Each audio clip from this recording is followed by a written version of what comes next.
Hey everyone! Today we're going to talk about something a lot of people love, but also worry about. Coffee. Does this sound familiar? One day, you see a headline saying a study found that drinking coffee protects your heart and helps you live longer. Then, the next day, another article pops up warning that too much coffee shrinks your brain or even increases your cancer risk. Is it a health elixir or a slow poison? What are all these experts and studies even doing? For those of us just wanting a cup of coffee to get a little energy or enjoy an afternoon break, who are we supposed to listen to? If you feel the same, you need to watch this whole video. I'll explain everything in the simplest way possible, so you'll understand all the secrets behind these confusing and conflicting studies. After this video, you won't be stressed out by the contradictory news anymore. Instead, you'll be a true coffee expert, able to brew a cup that's actually good for you, and help your family and friends do the same. A coffee that promotes health and longevity. Before we dive in, if you care about your health, please subscribe and turn on notifications. If you can relate to this type 1 in the comments. If you have any similar health concerns, leave a comment and I'll do my best to answer your questions. Alright, let's see what the scientists are talking about. First, some good news to give coffee lovers some reassurance. In 2024, a recent study was like a gift to coffee fans. It found that drinking 3 or more cups of coffee a day can reduce the risk of heart disease-related death by almost 50%. You heard right, half. The study also found that moderate coffee consumption can increase the number of good bacteria in our gut, the ones that help us stay healthy, by up to 8 times. Sounds like coffee is a health miracle, right? But don't celebrate too soon. Let's rewind to a 2022 study from Australia. They warned that drinking too much coffee, especially more than 6 cups a day, might be linked to reduced brain volume. Brain shrinkage. That sounds scary, even more confusing. Another 2024 study tossed in a bomb. It said that higher coffee consumption seems to be connected to an increased risk of lung cancer. Now we have one side saying it protects your heart, while the other says it harms your brain and might cause lung cancer. These top scientists are arguing, but the ones who are truly confused and worried are ordinary people just wanting to enjoy a cup of joe. So, what's the deal? Are these studies unreliable? Not really. The key is that we've all been focusing on the wrong thing. In the past, when we talked about the pros and cons of coffee, the first thing that came to mind was caffeine. But today, I'm going to tell you something that will change everything you thought you knew. The most important factor in determining whether coffee is good or bad for you is not caffeine. It's 3 other things inside coffee that we've never paid attention to. There are over 1,000 complex compounds in a cup of black coffee. Today, we're going to identify the 3 most important culprits so you can understand what they are. Once you understand them, you'll have the key to solving all the mysteries of coffee. Assassin number 1, acrylamide. This name sounds technical, but you're definitely familiar with it. In simple terms, it's a Group 2A carcinogen, certified by the International Agency for Research on Cancer. That means animal studies have shown it to be carcinogenic, but the evidence for humans isn't as strong. French fries, potato chips, even donuts, those golden crispy foods you love, all contain it. What does this have to do with coffee? A lot. Acrylamide is produced during the roasting process of coffee beans. It wasn't originally there, but it is born when heated. That's why we often hear about coffee causing cancer. The real culprit is acrylamide. Don't panic. Remember this. Since it's produced during roasting, we can control its levels by controlling the depth of roasting. This is our first key to cracking the code. I'll tell you how to choose in detail later. Assassin number 2, cafestol and kawel. These names are even harder to pronounce. You don't have to remember them. Just remember that they are naturally occurring oils in coffee. Many people enjoy that rich, creamy flavor of coffee, which largely comes from these oils. But these oils aren't good for our bodies. Medical research has clearly shown that these two substances stimulate our liver, causing an increase in bad cholesterol (LDL) in the blood and also raising your triglycerides. When these two indicators are high, your cardiovascular health is at risk. The risk of stroke and heart disease will increase. I'm not exaggerating this. There is strong scientific evidence.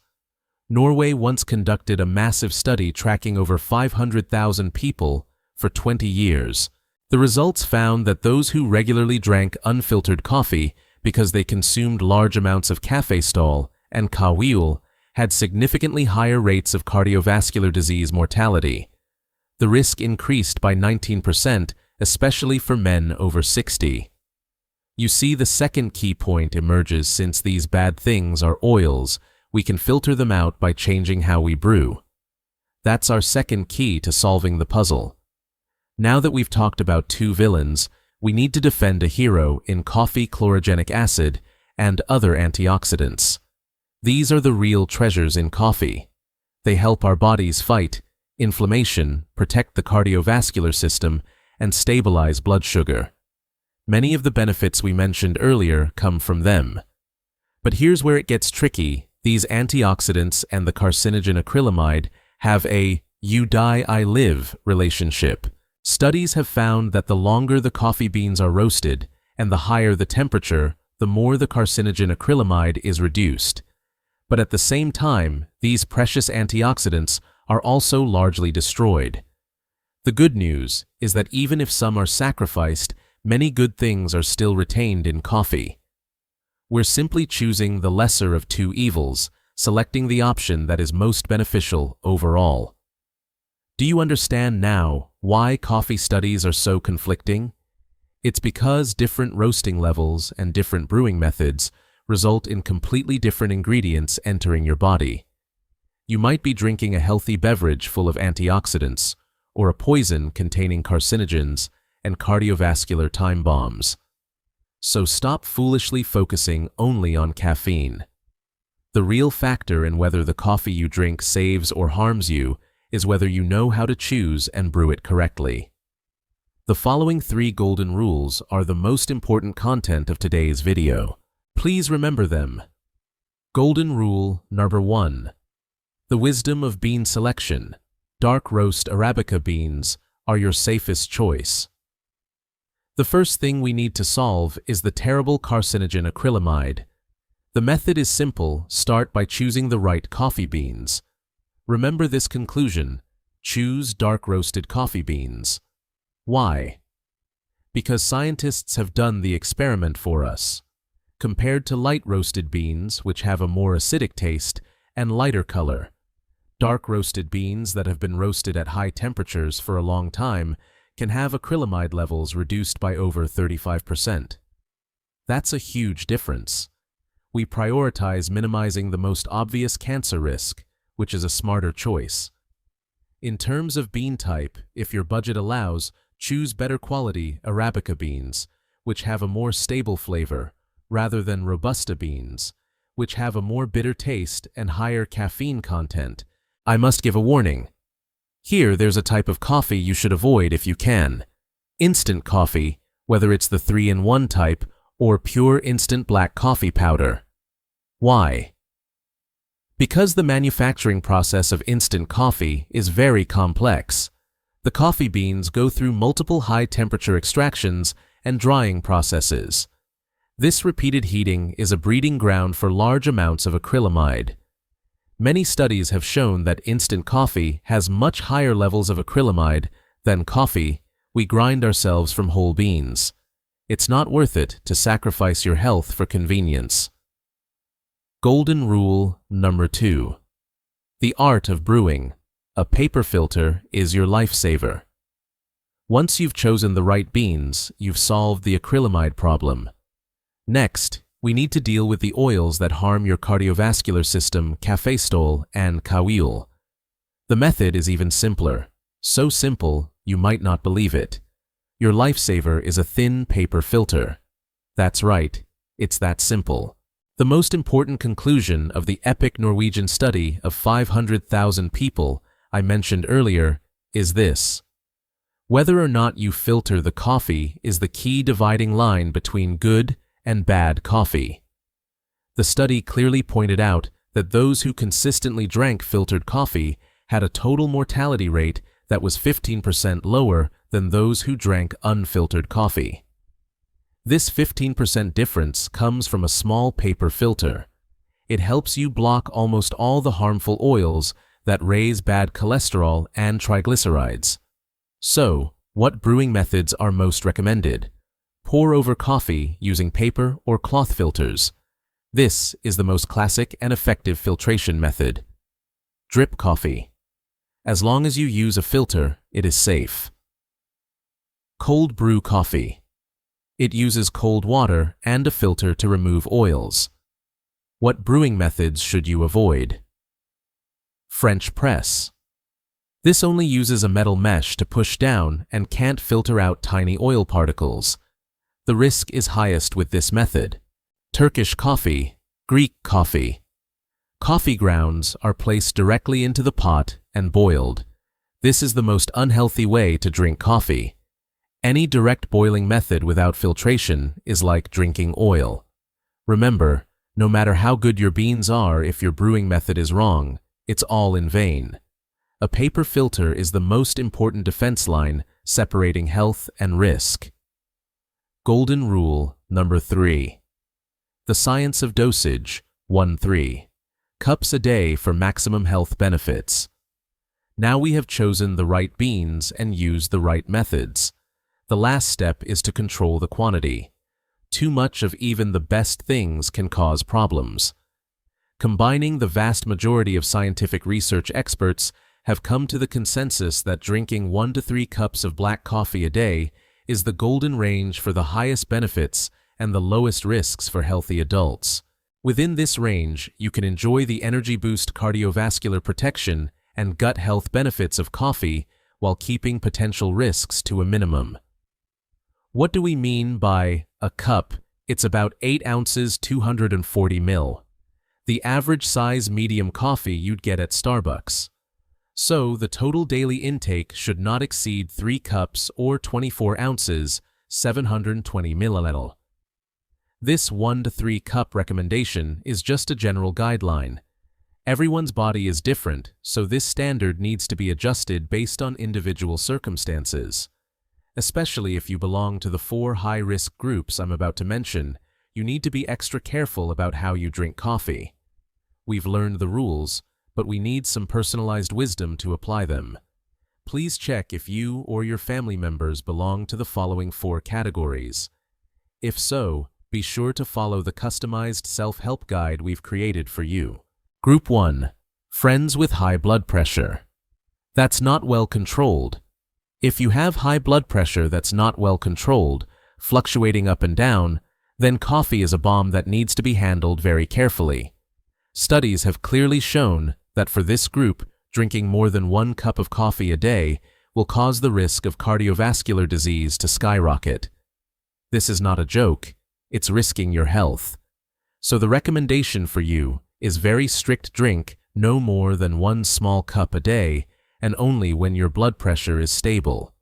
For safety's sake, it's better to avoid coffee temporarily. Group 2. Men over 60. Wives, daughters, and daughters-in-law need to remind their husbands, fathers, or fathers-in-law about this. As we mentioned earlier, Norwegian studies have found that men over 60 who regularly drink unfiltered coffee have a 19% higher risk of death from cardiovascular disease than others. This number is startling. They might not even know about this risk. So please check your coffee maker. If it's a French press, quickly replace it with a simple paper filter pour over. This small action could be protecting his life. Group 3. People who love fried food and BBQ. If you usually like to eat fried chicken fries, BBQ, or potato chips, you need to be especially vigilant. Because these foods already contain high levels of the carcinogen acrylamide, your body is already carrying a higher risk. At this point, drinking improperly prepared coffee is like adding insult to injury.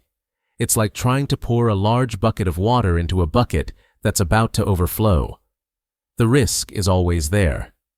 Therefore, these friends need to be stricter in following our golden rules. Only choose dark roasted beans and be sure to use a paper filter. Group 4. Special reminder for our female friends. I have to be honest with you here. Although more research is needed to confirm it, there are observational studies that suggest that the association between coffee consumption and lung cancer risk seems to be more significant in women than in men. This doesn't mean that drinking coffee will definitely cause lung cancer in women. Don't misunderstand. This is just a warning reminding our female friends to be more careful and cautious when enjoying coffee than men. Follow all the rules we've mentioned earlier to add extra protection for your health. Alright, I believe that you have a new and clear understanding of how to drink coffee. Let's summarize. Coffee is neither a magic medicine that cures all diseases, nor a poison that you can't touch at all. It's like a very sharp double-edged sword. Using it correctly can help you overcome obstacles and maintain health. Using it incorrectly can hurt yourself. So the real culprit has never been coffee itself, but our past ignorance of how to drink it correctly. From today onwards, completely abandon the anxiety caused by contradictory news and take firm control of your health. Please always remember our health motto as if engraved in your mind. Dark beans paper. Filter. 3 cups a day. Just right. Science is constantly advancing, and our understanding of health must also grow with it. Don't be frightened by those sensational headlines. When you learn how to analyze scientifically and choose rationally, you can truly stay safe and enjoy the flavor and energy that coffee brings. I hope today's video has been helpful. I wish every friend can drink coffee the right way, enjoy life, and have a long and healthy life. See you in the next video.